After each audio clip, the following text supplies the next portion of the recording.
심화하는 서울 역전세 난 2년 전 시세보다 싼 전세 매물이 속출하고 있다.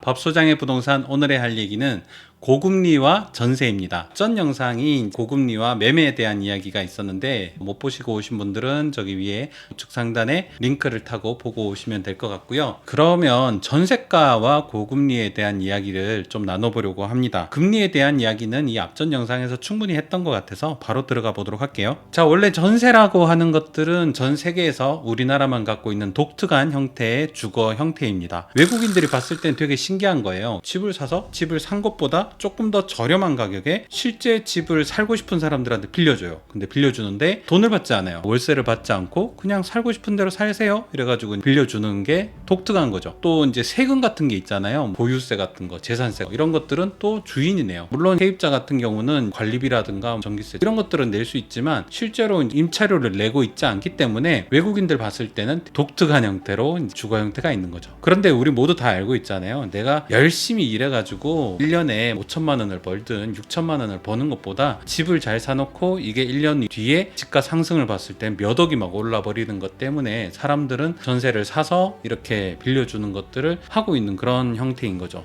정부에서는 전세값을 좀 안정화시키겠다 정책들을 내고 있는데 실제로는 좀 이게 아이러니하게 말이 안 맞는 것 같아요. 왜냐하면 전세가 안정되게 한다라고 한다는 것 중에 가장 큰 포인트는 누군가가 전세를 내어줘야 되는데 그 내어주는 이유는 부동산 값이 오르기 때문에 전세를 내어주는 거잖아요. 그런 부분들을 좀 유념하면서 좀 알아보고자 합니다. 자, 부동산의 금리가 올라가게 되면 매매가 좀 줄어든다. 그러면 누군가는 이 사람들은 어디선간 살아야 되는데 매매로 살고 싶어하는 사람들의 니즈가 좀 줄었기 때문에 그 다음엔 전세니까 전세가 많이 늘어야 되지 않을까라는 게 일반적인 상식이에요. 그러면은 사려는 사람 입장에서는 지금 사는 것보다 조금 더 떨어지지 않을까라고 생각할 수밖에 없기 때문에 상식적인 수준에서는 그러면 전세를 살려고 하지 않을까라고 생각하겠죠. 여러분들 생각은 어떤가요? 자, 그래서 전세가 좀 많이 부족해지지 않을까라고 생각했는데 실제로는 여러 가지 현상들이 일어나죠. 최근에 뉴스들을 살펴보면 전세도 만만치 않은 것 같아요.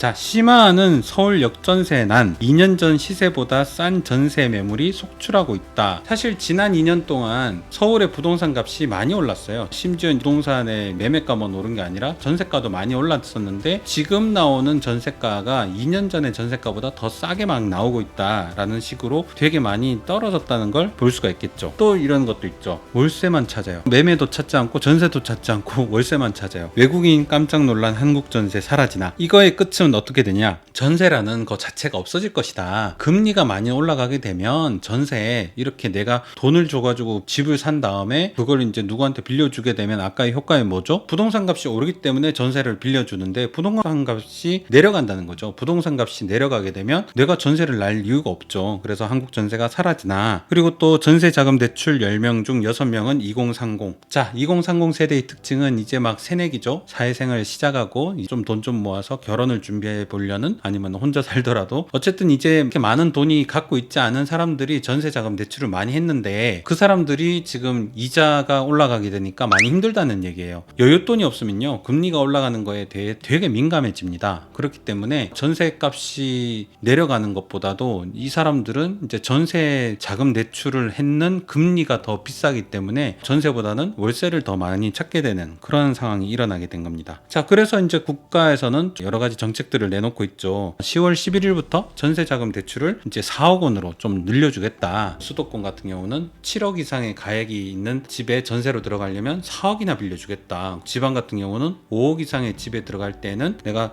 4억을 빌려주겠다. 쉽게 말해서 지방 같은 경우에는 1억만 있으면 내가 5억짜리 집에 들어갈 수 있도록 4억이나 다 빌려주겠다라는 뜻인데 그래도 그 4억이라는 빚에 대한 부분들이 전세자금 담보대출 비율이 올라가게 되면 만약에 8%가 되게 된다면 그 그 월 내야 되는 돈이 300만 원이 넘게 돼요. 그런 돈들을 막 내가면서 내가 전세를 사는 게 의미가 없기 때문에 4억이라는 돈을 빚지는 것 자체가 더 부담이 되지 않을까요? 그렇기 때문에 지금 이러한 정책들도 정말 전세난을 이렇게 해결하기에는 조금 어려움이 있다. 자, 그래서 이 그래프를 살펴볼 건데요. 전세자금 대출도 금리 영향을 받죠. 그렇기 때문에 이 그래프를 보시게 되면 전월세 확정일자 건수에 대한 비교표인데 2000년대부터 전세는 점점 확정일자 건수가 좀 줄어들어요. 물론 뭐 거래가 줄어든다는 뜻이고요. 그리고 월세 거래 건수는 점점 올라가서 지금 2022년도에는 월세가 107만 건이고 전세는 101만 건을 이제 기록하고 있습니다. 이것보다 더 정확하게 더 볼 수 있는 자료는 지난 3개월 동안의 비교 추이를 보는 게 좋을 것 같아요. 서울 아파트 전월세 수급 지수라고 하는데 지수는 이거 몇 건이 아니라 매수자와 매도자와 1대1 정도가 같다는 뜻이죠. 그렇기 때문에 전세 같은 경우는 내놓는 사람이 100명이 있으면 그 중에 94명이 6월 달에는 전세를 찾았고 지금 7월 달에는 91명 그리고 8월 달에는 87명만 전세를 찾고 있어요. 그러니까 100개 중에 80개는 전세 계약이 되지만 나머지는 전세 계약이 되지 않는 그런 현상이 일어나고 있는 거고요. 그리고 월세 같은 경우는 오히려 100개가 나오면 거의 뭐 나오는 족족 월세는 다 사라진다는 얘기죠. 물건 자체가 시장에 남아있질 않아요. 내놓으면 나가니까 그게 거의 한 100을 넘어가면 다 그렇게 되는 거죠. 그렇게 이제 전세자금 대출의 금리 영향을 맞아서 매매도 줄지만 매매만 주는 게 아니라 전세도 지금 줄어가고 있고요. 그 전세에도 준 것들이 전부 다 월세에 몰리게 되는 현상이 일어나게 됩니다. 금리가 오르게 되면은 사실 돈을 갖고 있는 사람들이나 그렇게 은행에 돈을 빌리지 않은 사람들 입장에서는 뭐 지금 입장에서는 예전에 IMF와 비슷한 현상이 일어나가지고 또 좋은 물건들을 더 살 수 있는 그런 위치에 있겠지만 거의 대부분 중산층이라든가 서민들 같은 경우는 부동산을 사는 데 있어서 돈을 빌려서 사는 경우가 많기 때문에 거의 대부분이죠. 이렇게 금리가 올라가게 되면 재테크도 좀 어렵고 부동산을 사는 것도 어렵고 여러모로 어려운 게 많아지는 게 부동산인 것 같습니다. 이렇게 고금리 시대의 전세 시장 앞으로 어떻게 바뀔지 여러분들의 의견을 댓글로 남겨주시면 참 좋을 것 같고요. 그 댓글을 가지고 또 여러분과 이야기를 나눴으면 좋겠습니다. 이 영상이 유익이 되셨다면 좋아요와 구독 그리고 알림 설정까지